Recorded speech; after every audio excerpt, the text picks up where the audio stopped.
আমাদের সারা জীবনের কষ্ট, সালাদ, ছুটাছুটি, দৌড়দৌড়ি, আন্দোলন, সংগঠন, পরিবার, কেন সকাল থেকে রাত পর্যন্ত ছুটি? ওই একটাই তো স্বপ্ন যে দুনিয়ার জীবনের সবকিছুর বিনিময়ে তুমি আমাকে জান্নাত দিও, আখিরাতের কঠিন আযাব থেকে তুমি, পাকড়াও থেকে তুমি আমাকে বাঁচাই। আল্লাহ অপছন্দনীয় কোনো কথা, কোনো শব্দ, কোনো বাক্য যদি একটু উচ্চারিত হয় তার অর্থ হলো আমি আল্লাহ রক্ষিত আমানতের খেয়ানত করলাম। জীবনের সফলতার মূল কথা হলো আমাদের কঠিন দিনে আযাব, জাহান্নামের আগুন থেকে যে বাঁচলো আর যে জান্নাতে প্রবেশ করতে পারলো, আল্লাহ বলছেন ফাকাদ ফাজ, সেই হলো সফলতা। আল্লাহ যে আমাকে পরীক্ষা করেছেন, করতে চেয়েছেন, পরীক্ষা যখন এসে গেছে তখন পরীক্ষাকে আমি পরীক্ষা মনে না করে আমি ওজোর বানিয়ে কাজ থেকে দুর্বল হয়ে গাফেল হয়ে গেছি। অথচ তার উচিত ছিল কিন্তু পরীক্ষাকে পরীক্ষা মনে করে পরীক্ষার্থীর অ্যাটিটিউডে দৃঢ় থাকা, যায় আল্লাহ তুমি আমাকে না খেয়ে মামলা দিয়ে রিমান্ডে নিয়ে ব্যবসা বাণিজ্য ধ্বংস করে দিয়ে তুমি আমাকে পরীক্ষা করছো, আমি তোমার কাছে তোমার ভালোবাসাই চাই, সব চলে যাক, আমি পথ আমি ছাড়বো না। এটা তো পরীক্ষার্থীর অ্যাটিটিউড। আসসালামু আলাইকুম ওয়া রাহমাতুল্লাহ। সম্মানিত ভিউয়ার্স, বাংলা টিভি 24 আপনাকে স্বাগতম। প্রিয় দর্শক শ্রোতা, আপনাদেরকে জানাচ্ছি আজকের গুরুত্বপূর্ণ একটি ভিডিও। অনেকগুলো ভিডিও আপনারা দেখেছেন, একে এক পরিপূর্ণ ভিডিওটা দেখে মন্তব্য করবেন এবং আপনারা সহযোগিতা করবেন, আমাদের চ্যানেলটি সাবস্ক্রাইব করবেন। যারা যেখান থেকে দেখছেন সকলকে অসংখ্য মোবারকবাদ জানিয়ে আমরা সরাসরি ভিডিওতে চলে যাচ্ছি। আমাদের সারা জীবনের কষ্ট, সালাদ, ছুটাছুটি, দৌড়দৌড়ি, আন্দোলন, সংগঠন, পরিবার, কেন সকাল থেকে রাত পর্যন্ত ছুটি? ওই একটাই তো স্বপ্ন যে দুনিয়ার জীবনের সবকিছুর বিনিময়ে তুমি আমাকে জান্নাত দিও, আখিরাতের কঠিন আযাব থেকে তুমি, পাকড়াও থেকে তুমি আমাকে বাঁচাই। আল্লাহ অপছন্দনীয় কোনো কথা, কোনো শব্দ, কোনো বাক্য যদি একটু উচ্চারিত হয় তার অর্থ হলো আমি আল্লাহ রক্ষিত আমানতের খেয়ানত করলাম।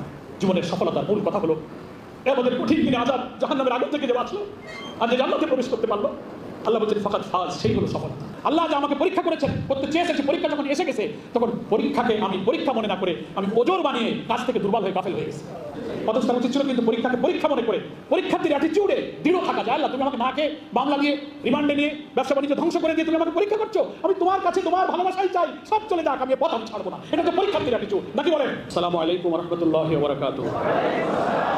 সবাই তো আল্লাহর রজি ভালো আছেন? আলহামদুলিল্লাহ, আলহামদুলিল্লাহি রাব্বিল আলামিন, আসসালাতু ওয়াসসালামু আলা সাইয়্যিদিল মুরসালিন ওয়া আলা আলিহি ওয়া সাহবিহি আজমাইন। বাংলাদেশ জামাত ইসলামীর ঢাকা মহানগরীর উত্তর পূর্ব পশ্চিম জোনের এই মোবারক রোপণ সম্মেলনের সম্মানিত সভাপতি এবং পবিত্র এই জুমার দিনে আজকের এই রোপণ সম্মেলনে উপস্থিত আমার প্রিয় রোপণ ভাইরা, আমরা আল্লাহ তাআলার কাছে সবাই আবারও প্রাণ ভরে শুকরিয়া জানাচ্ছি যে আমাদের দীর্ঘ বুকে চেপে থাকা একটা কষ্ট, একটা অস্বস্তি, একটা ফ্যাসিবাদের জগদ্দল পাথরকে আল্লাহ পাক অপসারণ করে আমাদেরকে একটু স্বস্তির নিঃশ্বাস ফেলার তৌফিক দান করেছেন, আলহামদুলিল্লাহ। এবং যার বিনিময়ে আজকের রোপণ সম্মেলনের এই পলওয়েল কনভেনশন সেন্টারে প্রায় 1000 লোকের এই সম্মেলন, আমরা তো কতদিন যেন আমরা এই দৃশ্য দেখতে পারিনি, বহুদিন পর আপনারা দেখলেন, নিশ্চয়ই আপনাদের চোখও ভালো লাগছে, চোখ এবং মন প্রশান্ত হচ্ছে, আমরাও খুব তৃপ্তি পাচ্ছি, আলহামদুলিল্লাহ। যে মহান রব আমাদের প্রতি দয়া করলেন, আমরা আল্লাহর কাছে যতটা রহমত, যতটা করুণার উপযুক্ত নই, তার চেয়ে বেশি করুণা আল্লাহ আমাদের প্রতি করেছেন, আলহামদুলিল্লাহ। আমরা সেই আল্লাহ তাআলার প্রতি শুকরিয়া আদায় করতে থাকবো যতক্ষণ আল্লাহ আমাদের নিঃশ্বাস প্রশ্বাস তার মুক্ত বাতাসে অব্যাহতভাবে রাখার তৌফিক দেবেন, হায়াত রাখবেন, ততক্ষণ আমরা এই নিয়ামতের শুকরিয়া যেন প্রকৃতপক্ষে আদায় করতে পারি, আল্লাহর কাছে আমরা সেই তৌফিক কামনা করছি, আলহামদুলিল্লাহ। আজকের রোপণ সম্মেলনে আল্লাহ তাআলা তৌফিক দিলে আমরা আমার নিজের উপকারের জন্য এবং আমাদের সকলের রোপণের উপকারের জন্য এই 2-4টি কথা বলার জন্য আমি চেষ্টা করব। আল্লাহ আমাদেরকে রোপণ সম্মেলন থেকে কিছু নসিহত গ্রহণ করার তৌফিক দান করুন। আমরা রোপণ কথাটা, রোপণ সম্মেলন, রোপণ বৈঠক, রুকনিয়াতের শপথ, রুকনিয়াতের মান রক্ষা করো, রুকনিয়াত বাতিল করো, রুকনিয়াত সাসপেন্ড করো, রুকনই হচ্ছে আমাদের এখন মুখে মুখে, নাকি বলেন? যে একবার এই বায়াতটা গ্রহণ করে তার কাছে এই রোপণ শব্দটা খুব প্রিয়, গুরুত্বপূর্ণ, মর্যাদা সম্পন্ন, এর মধ্যে একটা রুহানি শক্তি অনুভব করা যায়, কি বলেন? সেজন্য আমি রোপণ কথাটা, আমরা যে রোপণ, আমরা যে একটা শপথ দিলাম, ফলে আমাদের সেই রোপণ কথাটার অর্থ কী, তাৎপর্য কী, পরিচয়টা কী? আমি যদি আমার নিজের পরিচয় না বুঝতে পারি, তাহলে আমার জীবন গড়ার জন্য আমার পরিচয়ের সাথে আমার জীবন এবং ব্যক্তিত্বের একটা সমন্বয় লাগে, একটা আসর পয়দা হয়, নাকি বলেন? রুকন শব্দটা অর্থ হলো খুঁটি, পিলার, মজবুত অংশ, নির্ভরযোগ্য শক্তি, যার উপরে আশ্রয় করে, নির্ভর করে কঠিন কিছু লোড চাপানো যায়। কোরআন মজিদের সূরা আল আনামের 162 নম্বর আয়াত, তাকে বলা হয় সেই শপথ 2-3টা মৌলিক কথা পড়ে তিনি এসে শেষে ওই আয়াতটা তেলাওয়াত করেন, কুল ইন্না সলাতি ওয়া নুসুকি ওয়া মাহইয়ায়া ওয়া মামাতি লিল্লাহি রাব্বিল আলামিন। বলো আমার নামাজ, আমার সব প্রকারের ইবাদত, আমার সব কোরবানি, জীবন, মৃত্যু লিল্লাহি রাব্বিল আলামিন, সবকিছু আল্লাহ। এই শপথটা ঘোষণার মধ্য দিয়ে তিনি রুকনিয়াত হাসিল করলেন। আর হাদিসের এবং কোরআনের একজন মুমিনের জীবনের গুণাবলীর আলোকে এই শপথটা পড়ে যখন একটা ব্যক্তি তার জান আর মাল আল্লাহ তাআলার কাছে সুপর্দ করে দেয়, জীবনের এই অবস্থাকে আল্লাহ তাআলা সূরা তাওবার 111 নম্বর আয়াত দিয়ে অন্যভাবে ব্যাখ্যা করেছেন, ইন্নাল্লাহা আশতারা মিনাল মুমিনিনা আনফুসাহুম ওয়া আমওয়ালাহুম বিআন্না লাহুমুল জান্নাহ। নিশ্চয়ই মুমিনের জান আর মাল আল্লাহ তাআলা বেহেশতের বিনিময়ে খরিদ করে দিয়েছেন, আলহামদুলিল্লাহ। কোরআন কবে নাযিল হয়েছে আর আমরা কখন বুঝলাম যে আমার জান আর মাল আল্লাহ কিনে দিয়েছেন? এ বুঝতে আমাদের চুল পেকে গেছে, দাড়ি পেকে গেছে, 20, 30, 40, 50 বছর বয়স হয়ে গেছে, তখন বুঝতেছি যে আমার যে জান আর মাল আমি দেখতেছি, এর মালিক তো আমি না, এর মালিক তো আল্লাহ। আল্লাহর দেওয়া চোখ, কান, মুখ, জবান, মেধা, বুদ্ধি, ইলম আমার কাছে আমানত রাখা হয়েছে। আমি সেই আমানতের খেয়ানত করে ফেলতেছি, এতদিন আমাকে কেউ বুঝায় নাই। জামাত ইসলাম প্রথম বুঝাইলো, তুমি যে জবান দিয়ে কথা বলে জবান তোমার না, তুমি যে চোখ দিয়ে দেখো এই চোখ তোমার না, তুমি যে মেধা, বুদ্ধি, প্রতিভা, জ্ঞান, বিজ্ঞান, তোমার স্ট্যামিনা, এনার্জি যা কিছু তুমি অনুভব করছো, এর মালিকানা তোমার না, এর মালিকানা হচ্ছে আল্লাহ।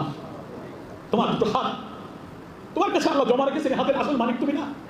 তোমার দুটো পা, এরও মালিক তুমি না, এর মালিক আল্লাহ। আমওয়াল, আনফুস, দুইটার অর্থ তো আমরা বুঝি। ইন্নাল্লাহ আশতারা মিনাল মুমিনিনা আনফুসাহুম ওয়া আমওয়াল। আনফুস হচ্ছে কি? জীবন, জীবন সত্তা। মাথা থেকে পা পর্যন্ত আমার দেহের সমস্ত অর্গান, শক্তি, সামর্থ্য, জ্ঞান, বিজ্ঞান, মেধা, প্রযুক্তি, আমার ক্যাপাসিটি, আমার সামর্থ্য, আমার অ্যাবিলিটি, যা কিছু আমার সামর্থ্য আছে, এটা আনফুসের অন্তর্ভুক্ত। বান্দা বিক্রি করে দেবে আর আল্লাহ কিনে দেবেন। ক্রেতাকে আসল মালিক কত বান্দাকে মহব্বত করে যে আমার মাল আমি তোমাকে একটু পরীক্ষা করার জন্য তোমার কাছে আমি 20, 30, 40, 50, 60 বছর এটাকে জমা রাখছি। রব্বুল আলামিন তারই মাল আমার কাছে জমা রেখে বলছেন যে এটা তোমার কাছে জমা থাকলো, আর আমি বলে দিলাম যে তোমার চোখটা, তোমার দুটো হাত, তোমার জবান, তোমার মেধা, তোমার বুদ্ধি, জ্ঞান, তোমার সম্পদ তোমার কাছে আমি জমা রাখলাম, কিন্তু আমার বেঁধে দিয়ে নিয়মিত তুমি এটাকে ব্যয় ব্যবহার করো। আল্লাহ কিনলেন আর আমি বিক্রি করলাম। এই বেচা কেনা যে করে তার জীবনের সফলতা, যদি সে বেচা কেনার শর্তটা পূরণ করতে পারে। তো এই যে শপথটা সে বললো, ইন্না সালাতি ওয়া নুসুকি ওয়া মাহইয়ায়া ওয়া মামাতি লিল্লাহি রাব্বিল আলামিন, এই ঘোষণা যেদিন দিল, আগে সে বোঝে নাই, করে নাই, বলে নাই, কিন্তু এই দিন থেকে কিন্তু সে অফিসিয়ালি ডিক্লেয়ার করলো যে এই জান মালের মালিকানা এখন আমার না। এতদিন আমি না বুঝে খেয়ানত করেছি, এই মুহূর্ত থেকে এর মালিক আমি মূল আল্লাহর উপরে ছেড়ে দিলাম। আল্লাহ রক্ষিত আমানত, আমি তার ইচ্ছা মর্জি অনুযায়ী এটাকে ব্যয় ব্যবহার করবো। এটি হচ্ছে আমার আনুগত্যের শপথ, এটার নামই হচ্ছে বায়াত। আল্লাহ তাআলা এই আয়াতের পরেই বলেছেন, তোমরা এই যে বেচা কেনা করলে আমার সাথে, এই বেচা কেনাতে লাভ আছে যদি তুমি এই বেচা কেনার শর্ত পূরণ করতে পারো, যে কন্ডিশনে তোমার কাছে মাল জমা রেখেছি এটা যদি ফুলফিল করতে পারো, জান্নাত, তাহলে এর বিনিময়ে তোমাকে জান্নাত দান করব। সুবহানাল্লাহ। কি চাই আমরা? আমাদের সারা জীবনের কষ্ট, সালাত, ছুটাছুটি, দৌড়াদৌড়ি, আন্দোলন, সংগঠন, পরিবার, কেন সকাল থেকে রাত পর্যন্ত ছুটি হয়? একটাই তো স্বপ্ন, যে দুনিয়ার জীবনের সবকিছুর বিনিময়ে তুমি আমাকে জান্নাত দিও, আখিরাতের কঠিন আযাব থেকে তুমি, পাকড়াও থেকে তুমি আমাকে বাঁচাই। ফামান যুহজিহা আনিন নার ওয়া উদখিলাল জান্নাহ ফাকাদ ফাজ। জীবনের সফলতার মূল কথা হলো আমাদের কঠিন দিনে আযাব, জাহান্নামের আগুন থেকে যে বাঁচলো আর যে জান্নাতে প্রবেশ করতে পারলো, আল্লাহ বলছেন ফাকাদ ফাজ, সেই হলো সফলতা। কুরআনের অন্যান্য সূরাতে অন্য ভাষায় বলা হয়েছে যালিকাল ফাউজুল আযীম, এটি হলো সবচেয়ে বড় সফলতা। আমার ভাইরা, তো ওই জান্নাত তো পাবো কখন? প্রোভাইডেড। তার প্রিকন্ডিশন হচ্ছে যে আল্লাহর রক্ষিত আমানতটা চুল চেরা খেয়ানত না করে আমাকে রক্ষা করতে হবে। ওই বেচা কেনার জন্য বিবাইকুমুল্লাযী বায়াতুম বিহি, আল্লাহর সাথে যে বেচা কেনা তুমি করলে, যে বায়াতটা গ্রহণ করলে, ওইটার জন্য তুমি সন্তুষ্ট থাকো, স্যাটিসফাইড থাকো। এখানে তোমার কোনো লস হয় না, তোমার লাভ। এখন ওই লাভ, ওই জান্নাত, ওই সন্তুষ্টি তো আমি হবো। আমানতদারির শর্তটা কি আমরা সবাই পূরণ করতে পারছি? আমি তো পারি না। আমি তো যখন দিনের মাঝে মাঝে যখন নিজেকে চেক করি, পর্যালোচনা করি, তখন আমি খুব আফসোস করি যে আল্লাহর সাথে লেনদেনের এই চুক্তি তো আমি রক্ষা করতে পারছি না। আল্লাহর অপছন্দনীয় দৃশ্যের দিকে, এই চোখের মালিক যেটা দেখতে নিষেধ করেছেন, সেসব দিকে আমার নজর চলে যায়। যাই কিনা বলেন? কারণ কম যাক, বেশি যাক, ইচ্ছায় যাক, অনিচ্ছায় যাক, পরিবেশের কারণে যাক, সংস্কৃতির কারণে যাক, নাফরমানি, তাগুত শক্তি রাষ্ট্র ক্ষমতায় থাকার কারণে যাক, এই চোখের আমানত আমরা রক্ষা করতে পারছি না। আল্লাহ অপছন্দনীয় কোনো কথা, কোনো শব্দ, কোনো বাক্য যদি একটু উচ্চারিত হয়, তার অর্থ হলো আমি আল্লাহ রক্ষিত আমানতের খেয়ানত করলাম। ইযা তালাক্কাল মুতালাক্কিয়ান আনিল ইয়ামিনি ওয়া আনিশ শিমালি কাঈদ, ডাইনে বামে ফেরেশতা নিযুক্ত করেছি, চির উপস্থিত ফেরেশতারা আমার সব কাজ লিখতেছে। কিরামান কাতিবিন ইয়ালামুনা মা তাফআলুন, সম্মানিত ফেরেশতা, তুমি যা করছো তারা সবকিছু জানে। টু এভরিবডি আল্লাহ তাআলা এগুলো নিযুক্ত করে রেখেছেন। আল্লাহ তাই এই জবান আমাকে আল্লাহ দিয়েছেন, এটা আনফুসের অংশ, এটা আনফুসের অংশ। আল্লাহ পছন্দ করেন না এমন কোনো কথা, শব্দ, বাক্য উচ্চারিত হওয়ার অর্থ হলো এটাকে আমি বিক্রি করতে পারলাম, এটা খেয়ানত হয়ে গেছে। অথচ যখন আমাকে ডেকে এনে শপথ পড়ানো হয়েছিল, ইন্না সালাতি ওয়া নুসুকি ওয়া মাহইয়ায়া ওয়া মামাতি লিল্লাহি রাব্বিল আলামিন, আমি তো এই ওয়াদাই করেছি ওই শপথের মধ্য দিয়ে, এখন থেকে আমার সব ইবাদত, সব কুরবানি, মাহইয়ায়া ওয়া মামাত, গোটা জীবন, হায়াত ও মামাত, আমার মৃত্যু পর্যন্ত তোমার এই ওয়াদার উপরে আমি টিকে থাকবো। এই সব ওয়াদা প্রতিশ্রুতি আমরা আল্লাহকে দিয়েছি। We all are committed to Allah, almighty Allah প্রতিশ্রুতি দিয়েছি, কিন্তু আমরা সেই ওয়াদার উপরে টিকে থাকতে পারছি না। ঝুঁকি, বিপদ, নির্যাতন, শাহাদাত, হামলা, মামলা, সমস্ত প্রতিকূল ঝড়ের মোকাবেলা ওই খুঁটি মজবুত হয়ে দাঁড়িয়ে থাকে। কারণ সে মনে করে এই জানার মালিক আমি না, আমার আল্লাহ। যার সম্পদ তাকেই দিয়ে দেবো। আমার পিতামাতা, স্ত্রী, সন্তান, ভাই বোন, আত্মীয় স্বজন, মানুষের মধ্যে এই 5 শ্রেণী মানুষের কাছে সবচেয়ে প্রিয়, নাকি বলেন? তাদের দুঃখ কষ্ট ভালো মন্দ এদের কিছু হলেই আমরা বরং একটু আবেগ প্রমাণ করি। সেই 5 শ্রেণীকে আল্লাহ এখানে ধরেছেন। আর সম্পদের মধ্যে 3টা, ও আমওয়াল বিত্তারাফতুহা, তোমার কষ্টার্জিত সম্পদ, সারা জীবন চাকরি বাকরি আয় উপার্জন করে যে অর্থ জমা করেছো, ও আমওয়াল বিত্তারাফতুহা তিজারাতুন তাকশাউনা কাসাবা, সেই তেজারাত, সেই ব্যবসা, সেই সোর্স অফ ইনকাম যা ক্ষতি হলে তোমার ভয় হয়। আসলে একজনের একাধিক সোর্স অফ ইনকাম থাকে, চাকরি, ব্যবসা, দোকান, রাস্তায় দুটো গাড়ি চলে, অনেক একাধিক উৎস থাকে। এর মধ্যে আল্লাহ স্পেসিফাই করে বলছেন সবটা না, এই 5টা আয়ের উৎসের মধ্যে যেটার পরে তোমার মায়া বেশি, যার ক্ষতি হইলে তাকসাও না কাছে দেখা, যার ক্ষতি তোমার ভয় হয়। দোকান পুড়ে গেছে, চুরি হয়েছে যাক, 1 বছর ফসল মারি গেছে যাক, কিন্তু চাকরিটা টার্মিনেট হয়ে গেছে, গা গাকে মানুষের হার্ট ফেল করে সারা জীবনের সব ওই চাকরি। তাহলে কষ্টার্জিত সম্পদ, আয়ের ব্যবসার সেই উৎস যার ক্ষতি তোমার ভয় হয়, অবাসা কিন্তু তার দাও না। আর তোমার সুন্দর বাড়ি ঘর, সুন্দর বলতে দালান কোঠা হওয়া জরুরি না, গোলপাতা মাটির ঘর আমার কাছে প্রিয়, ওটাই আমার দালান আছে, আমার ডিস্টেম্পার আছে, আমার টাইলস আছে, লিফট আছে, বিল্ডিং আছে, 5 তলা 2 তলা টিনের ঘর, সেরি পাকা, অডিবারি লাইট যা থাকুক, আমার সাথে তার দাও না তোমার বাড়ি ঘর। তাহলে সম্পদের 3টা, জমাকৃত সম্পদ, সোর্স অফ ইনকাম যার ক্ষতি তুমি সহ্য করতে পারো না, আর তোমার সুন্দর বাড়ি ঘর। এই 3 আর মানুষের মধ্যে কয়টা বলেছিলাম? 5, মোট কয়টা হলো? এই 8টা প্রিয় বস্তুকে আল্লাহ উল্লেখ করে বলছেন আহাব্বা ইলাইকুম মিনাল্লাহি ওয়া রাসূলিহি ওয়া জিহাদিন ফি সাবিলিহি। যদি তোমার কাছে অধিকতর প্রিয় হয়, আহাব্বা, যারা মাদ্রাসায় পড়াশোনা করেছেন তারা আমার চেয়ে ভালো বুঝবেন, ইংরেজিতে সুপারলেটিভ ডিগ্রি আছে না, অধিকতর প্রিয়, আহাব্বা ইলাইকুম। এই 8টা বস্তু যদি তোমার কাছে প্রিয় হয়, মানুষের মধ্যে 5, সম্পদের মধ্যে 3, তার মধ্যে সব এসে গেছে। 8টা যদি প্রিয় হয়, আল্লাহ বলছেন 3টা জিনিসের চেয়ে আহাব্বা ইলাইকুম মিনাল্লাহি ওয়া রাসূলিহি ওয়া জিহাদিন ফি সাবিলিহি। যদি এই 8টা বেশি প্রিয় হয় ওই 3টার চেয়ে, মিনাল্লাহ আল্লাহ, রাসূল আল্লাহর নবীর আদর্শ, ওয়া জিহাদিন ফি সাবিলিহি আল্লাহর দ্বীন প্রতিষ্ঠার জিহাদ। কয়টা বলেছি? 3টা। 1 কি? আল্লাহ, 2 আল্লাহ রাসূল, 3 আল্লাহর দ্বীনের জিহাদ। এই 3টার চেয়ে ওই 8টা যদি তোমার কাছে প্রিয় হয়, আল্লাহ তাআলা ভয় দিচ্ছেন ফাতারাব্বাসু হাত্তা ইয়াতি আল্লাহু বিআমরি, একটু অপেক্ষা করো, আল্লাহর তরফ থেকে চূড়ান্ত শাস্তির ফয়সালার জন্য অপেক্ষা করো। এই আয়াত থেকে বোঝা যায় না যে দিন কায়েমের লক্ষ্যকে জীবনের 1 নম্বর বানাইতে হবে, বাড়ি ঘর স্ত্রী সম্পদ ব্যবসা বাণিজ্যকে 1 নম্বর বানানো যাবে না। এটার উপনিয়াতের শপথের দাম।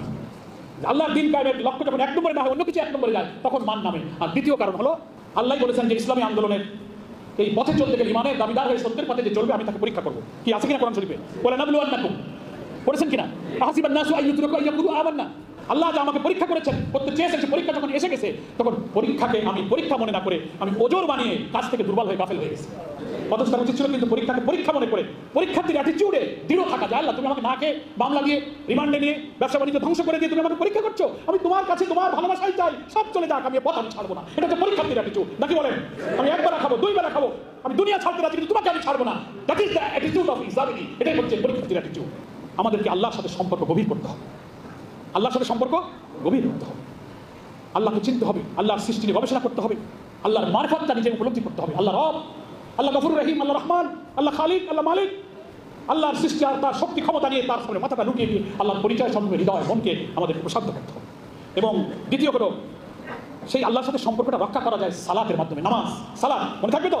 5 ওয়াক্ত সালাত নামাজের সাথে, এই সালাত জামাতের সাথে। আর নামাজের মধ্যে আল্লাহকে হাজির জানতে হবে। তুমি এমনভাবে নামাজ পড়ো, আল্লাহ নবী বলছেন যে তুমি আল্লাহকে যেন দেখতে পাচ্ছ, তুমি দেখতে না পাও, আল্লাহ তো তোমাকে দেখছেন। রুকুতে সেজদাতে আল্লাহর সাথে তুমি কথা বলছো। ফাতিহা, তাশাহুদ, সূরা, তার অর্থগুলো বুঝে, তার মর্মে হৃদয়ঙ্গম তুমি অর্থ বোঝো, তার দুনিয়ার সব চিন্তা থেকে নামাজের মধ্যে তোমার ডেভোশন, তোমার অ্যাটেনশন এত থাকবে যে তুমি পৃথিবীর সব কিছু থেকে তুমি আল্লাহ তুমি যেন একান্তে কথা বলছো। শেষ রাতের নামাজ কেমন লাইভ করো, তাহাজ্জুদ করো, আল্লাহর কাছে গোপনে অর্থ দাও, কেউ জানবে না। তুমি যাকে খুশি করতে চাও তার জন্য একা কিছু করো, সবাইকে দেখাই করলে তো মানুষের খুশি হয়ে যায়, রূহ নষ্ট হয়ে যায়। গোপনে ইনফাক করো, গোপনে ইবাদত করো, গোপনে নফল রোজাগুলো রাখো, আইয়াম বীজ রাখো, সোম বৃহস্পতি রাখো।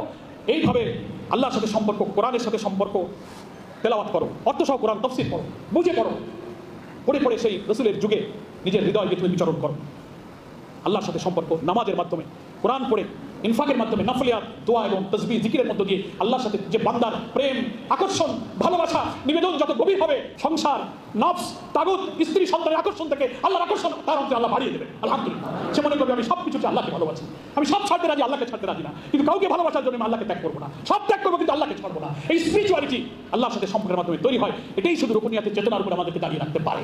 আজকে উত্তরার 2 জনের রোকন সম্মেলনে আমিও একজন এই অঞ্চলের রোকন হিসেবে আমরা কি এই প্রতিশ্রুতি দিতে পারি যে এখন থেকে শয়তানের ওয়াসওয়াসা থেকে, নফসের ওয়াসওয়াসা থেকে বাঁচিয়ে এই রুকুনিয়াতের মানের উপরে দৃঢ় থাকার জন্য আমরা আল্লাহর সাথে সম্পর্ক করব, সালাতকে প্রাণবন্ত করব, ইনফাক করব, নফল নামাজ, ইবাদত, সাদাকা, জিকির, ইনফাক এর মধ্য দিয়ে কোরআন তেলাওয়াত, অর্থ বুঝে ইসলামী আন্দোলনের অর্পিত জিম্মাদারি আমাদের সাথে পালন করব। নিশ্চয়ই শয়তান আমাদের কাছে পরাজিত হবে, ঈমান এবং রুহানিয়াত ইনশাআল্লাহ বিজয়ী হবে। মহান আল্লাহ তাআলা আমাদেরকে রুকুনিয়াতের এই তাৎপর্য, বায়াতের এই তাৎপর্য, মান সংরক্ষণে জামাত ইসলামের যে ব্যবস্থা এবং আমাদের এই প্রচেষ্টা সব ত্রুটি বিচ্যুতির ঊর্ধ্বে থেকে আল্লাহ আমাদেরকে মান রক্ষার জন্য তৌফিক দান করুন। হাযা মা ইনদি ওয়াল ইলমু